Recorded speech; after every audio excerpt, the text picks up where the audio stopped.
Located at the heart of ancient trade routes, Indonesia has long embraced an interesting blend of traditions, resulting in a rich cultural heritage.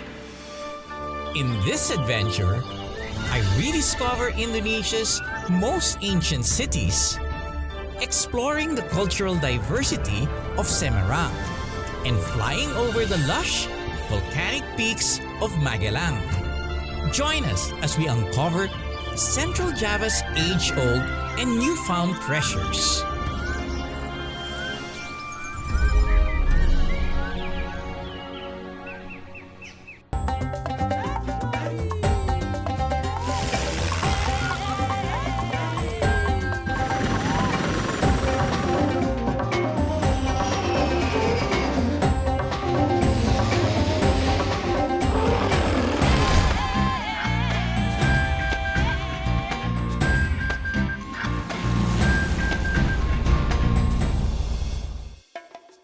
At the invitation of my good friends from the Indonesian Aerosports Federation, Chepy and Ersy, I was glad to participate in their upcoming events, the Telomoyo Hang Gliding Cup and the Aerosport Tourism Seminar to be held in Central Java. Before the activities, I find myself in the old port city of Semarang, Central Java's capital and largest city.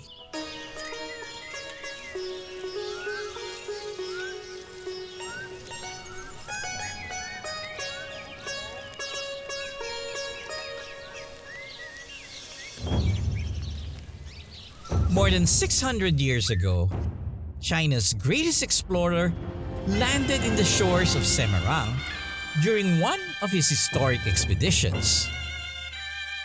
Admiral Cheng Ho, who headed the Ming Dynasty's naval fleet, commanded hundreds of ships filled with goods for trade. A Chinese Muslim, it was said that upon landing in Semarang, Cheng Ho prayed and rested in a cave in this area before continuing on his journey. It became a sacred spot for the city.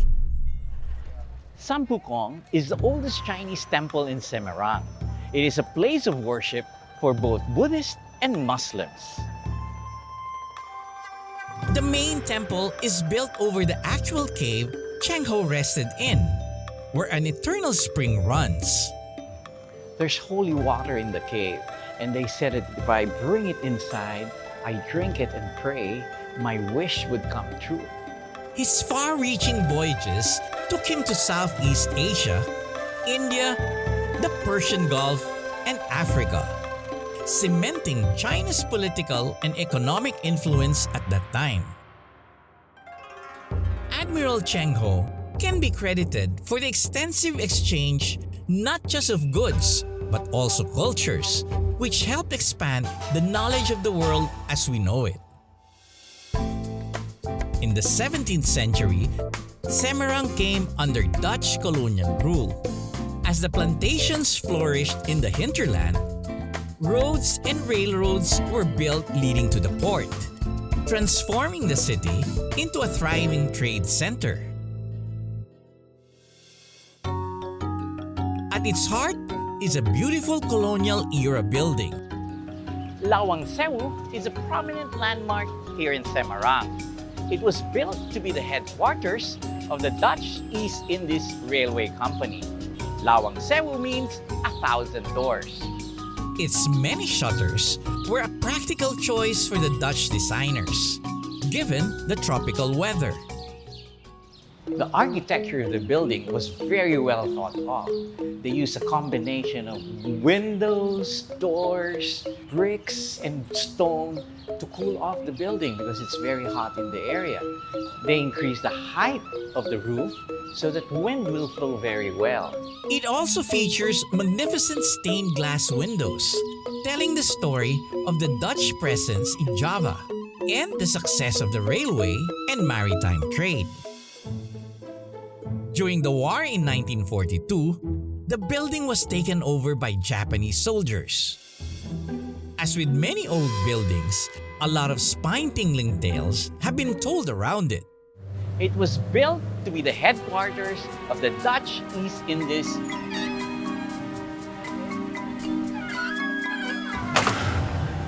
I'm sure it was just air circulating through the building. Its main balcony faces one of the city's busiest traffic circles in front of the Tugu Muda Monument, dedicated to Indonesia's fallen heroes. You would think the old town would soon fall asleep as the sun sets over Semarang, but it is only starting to come alive.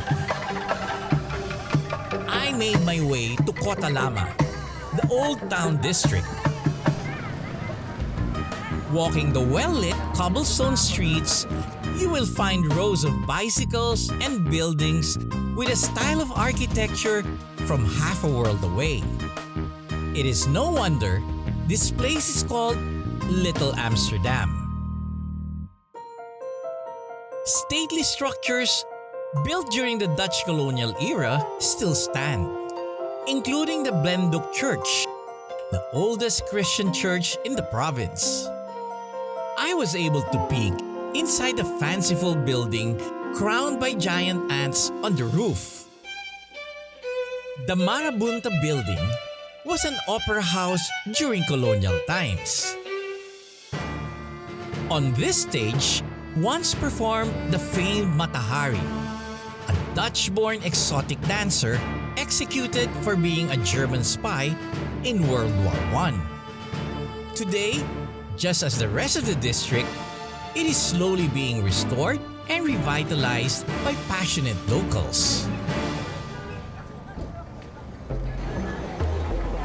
I was just in time for the Kota Lama Food Festival, an initiative aimed to draw tourism in the area.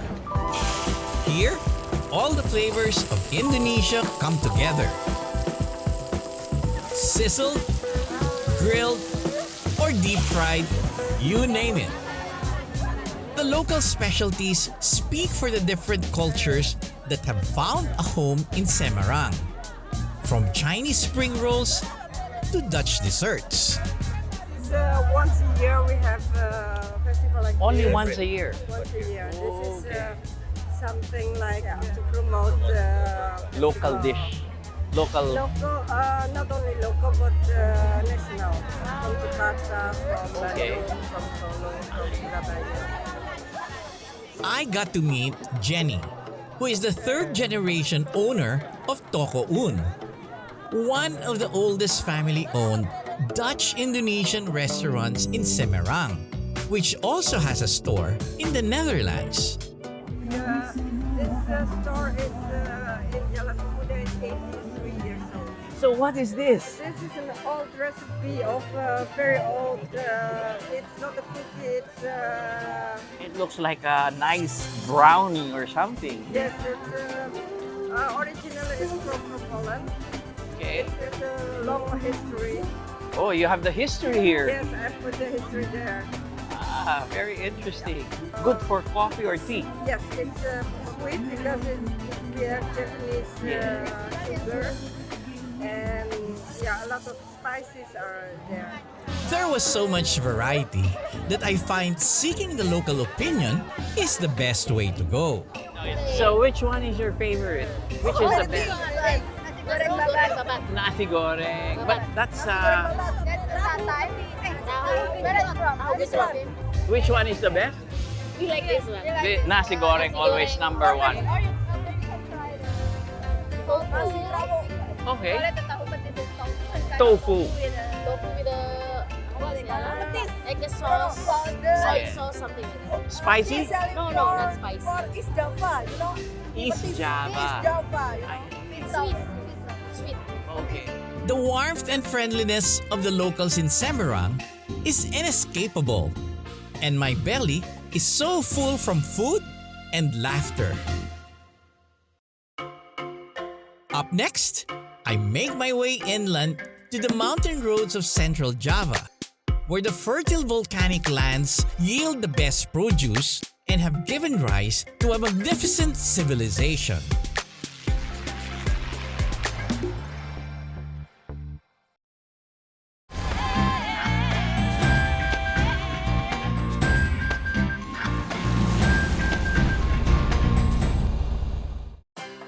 From the coast of Semarang, the roads snake up the mountains where clusters of agricultural land are located. Indonesia's first railway lines were introduced by the Dutch in Semarang to allow the efficient transport of farm products to the port. The train lines did not only serve an economic purpose, but also a strategic one.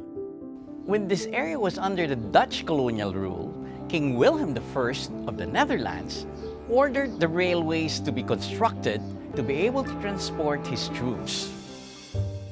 Ambarawa was an important military outpost at that time, and connecting it to the north and the south by train proved to be very beneficial.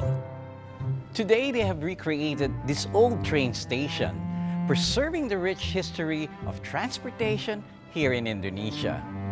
As the steam trains fell into disuse, the old station has been transformed into a museum.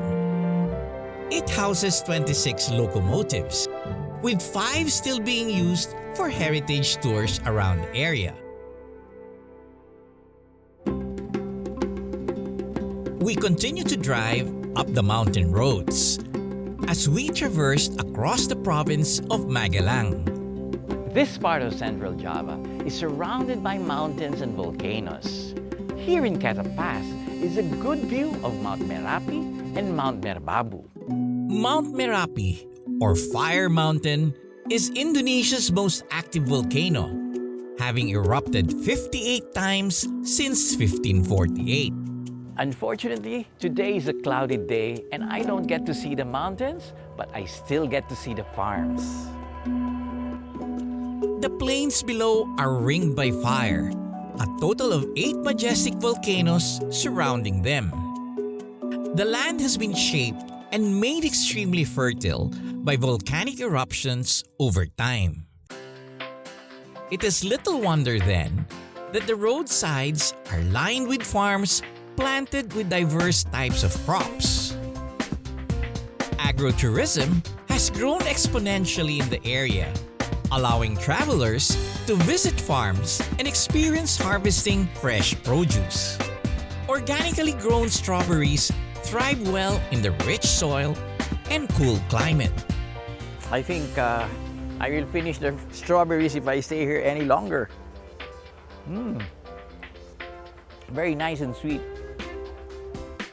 The country's geography and microclimate is also well suited for growing coffee. That Indonesia is now the 4th largest coffee producer in the world. Java is known for its coffee industry since the 17th century, where the Dutch first brought the crop. Today, more than 90% of Indonesia's coffee is grown organically in small farms of less than a hectare like this one. After he has prepared it, he said leave it for 4 minutes, so it's much better, but I can already smell the good aroma. Can't wait for 4 minutes. Here, they typically grow the Robusta and Arabica varieties. Thank you, very nice. It's always good to taste coffee from the source. This agricultural abundance provided wealth and security for the people of ancient Java, resulting in some of the earliest and most advanced civilization in the world. Scattered along the slopes of Mount Ungaran, quietly hidden in the pine forest, is an ancient temple complex called Gedong Songo. Gedong Songo means 9 buildings, a sacred number for Hinduism. These temples are made out of volcanic rocks, the oldest in Java, even older than Borobudur and Prambanan. Long before the temples of Angkor Wat or the citadel of Machu Picchu, the kingdoms of Central Java flourished and reached a degree of sophistication in art, engineering, and culture. Carved on the volcanic rock Hindu gods guard the temple vestibules for all eternity. Their presence here recalls a time when Central Java was the center of power and indeed the center of the universe for the ancients.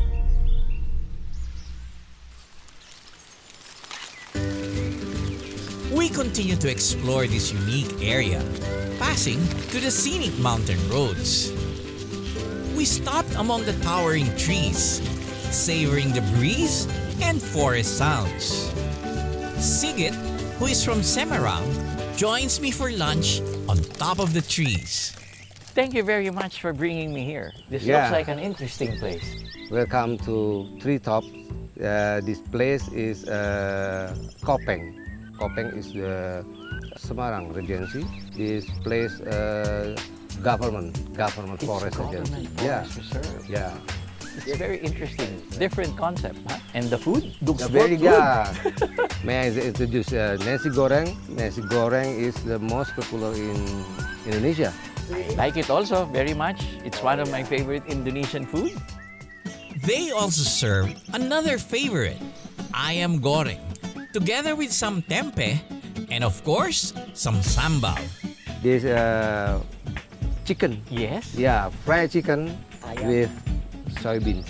And this is what I think I like. Yes, chili. Chili with the chicken and the rice. And this one. Then our dessert. Yeah, it's banana, French banana with cheese. I Well, hope you like it. I'm sure I will like it. Okay, please I try. go for it. Okay. Indonesian cuisine is always a delight and a complex mix of spicy, savory, and sweet. For some reason, you guys know how to cook very good chicken. The fried chicken here is always perfect. Chili looks good. My problem, Sigit, is I become very fat when I'm here. Oh. We're always eating good food. Exploring this volcanic spine running across Central Java is such an amazing experience. Up next, I meet some of Indonesia's passionate aviators while I continue to discover Central Java's beauty as the Telomoyo Hang Gliding Cup gets into full swing.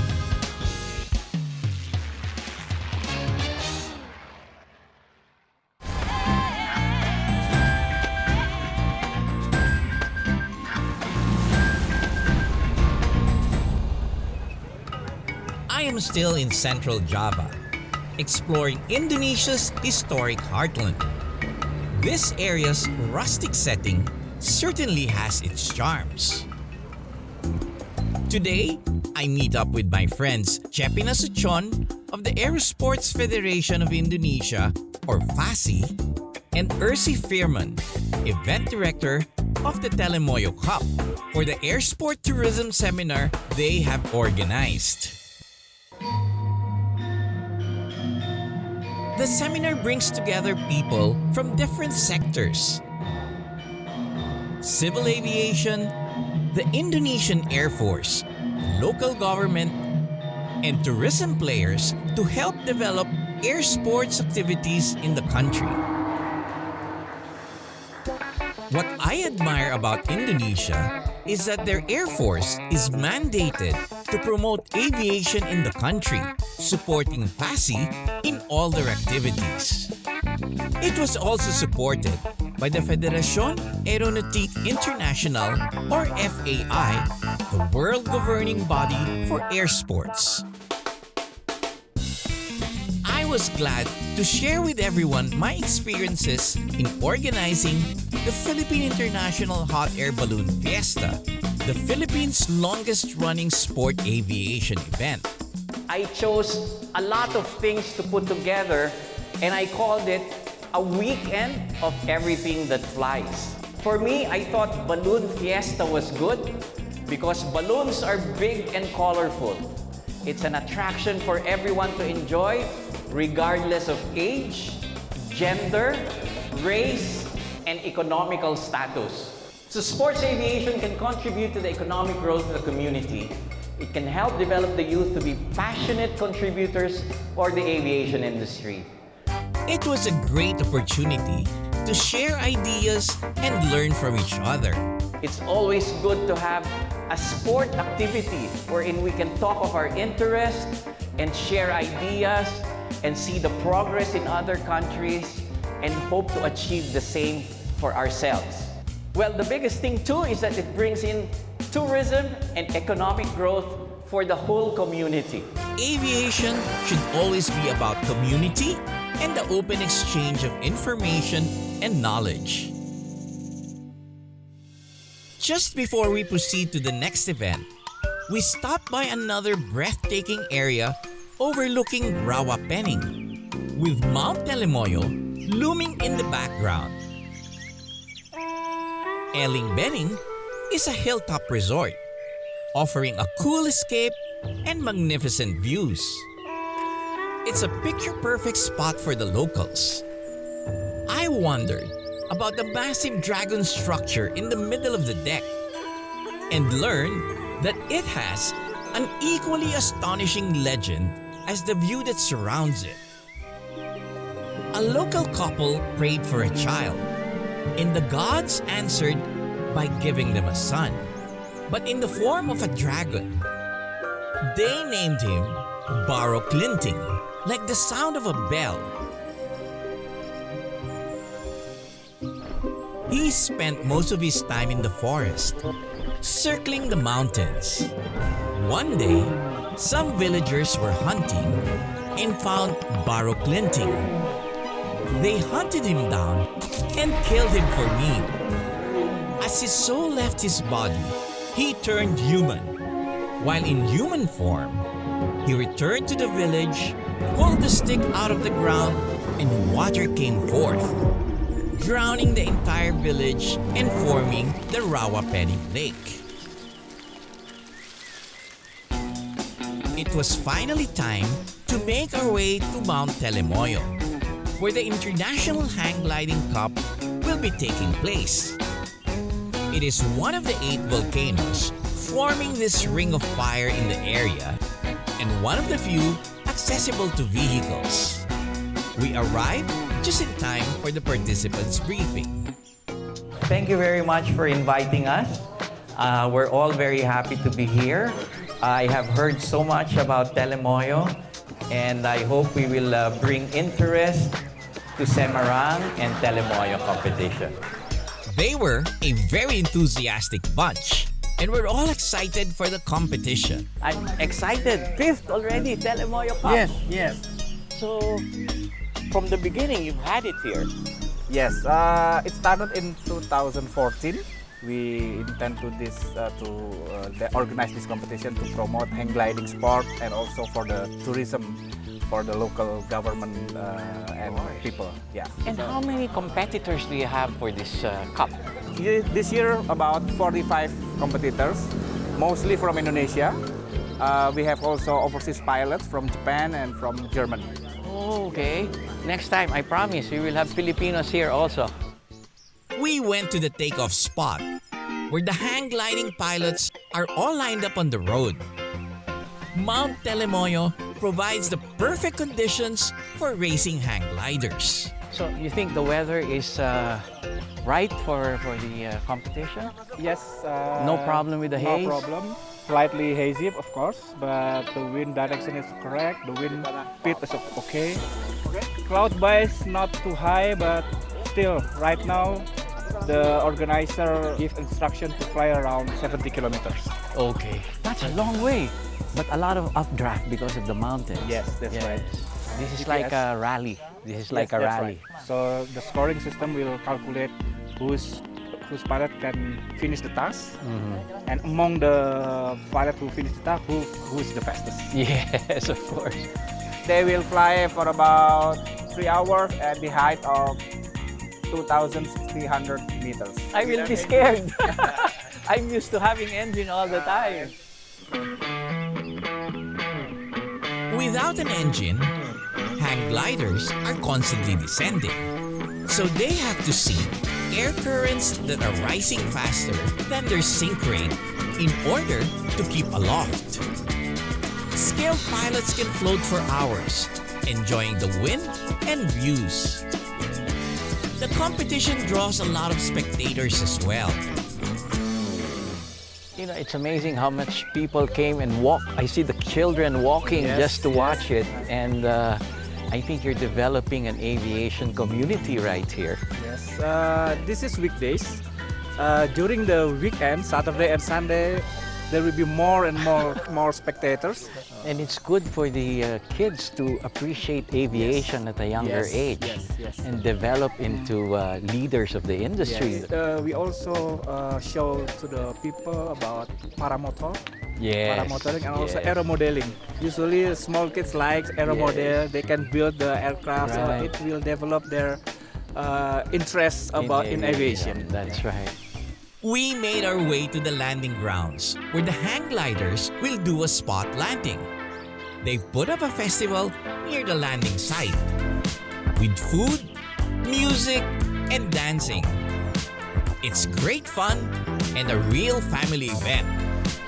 From a distance, the spectators can watch the hang gliders landing on the field.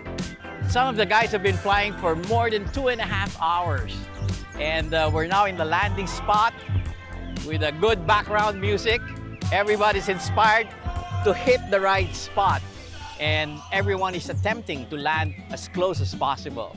But let's see if they're going to make it. Hang gliders usually need a longer approach and landing area. But with the vast rice fields, it's no problem. It was a safe and successful end to the event.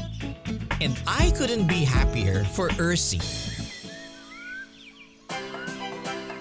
My travels across Central Java has led me to some of the friendliest, tastiest, most historic, and most breathtaking parts of Indonesia that are such a joy to explore. I was also glad to find a vibrant aviation community that continues to move towards a progressive future.